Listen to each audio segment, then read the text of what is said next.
मैं बिस्मिल्लाह करे जनाब तमाम मोहतरम वीरां भरावां नूं मैं बंदा है ना चीज़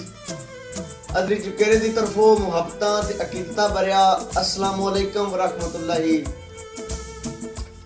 एक चंद मिनट दी हाज़री भरावां दे लई उम्मीद है कि पसंद करे सो और हौसला अफजाई भी करे सो कि शुरू करना मैं रब दे नां तो जिहड़ा कुल कायनात दा मालक और जेड़ा मालक चंद ते तारियां दा नाले दिन ते रात दा मालक ते जेदे अर्श है ताबे अजरी होई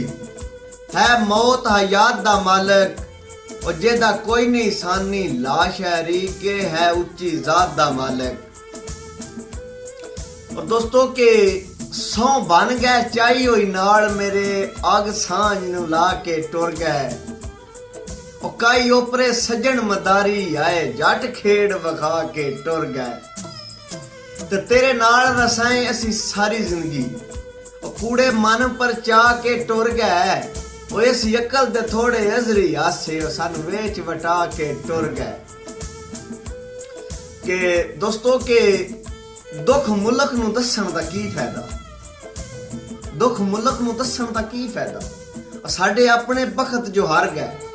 ओ हाँ मान जिना ते नाल साडे जेड़ी नाई करमी ओ कर गए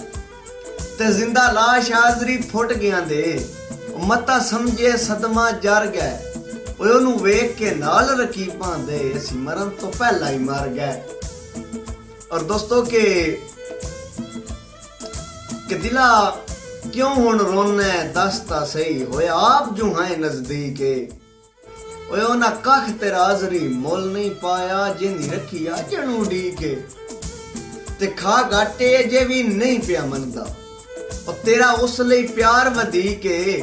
ओए उस गैर दा नामा रट लिया है और तेरी संगत मार के ली के। और दोस्तों के अजनब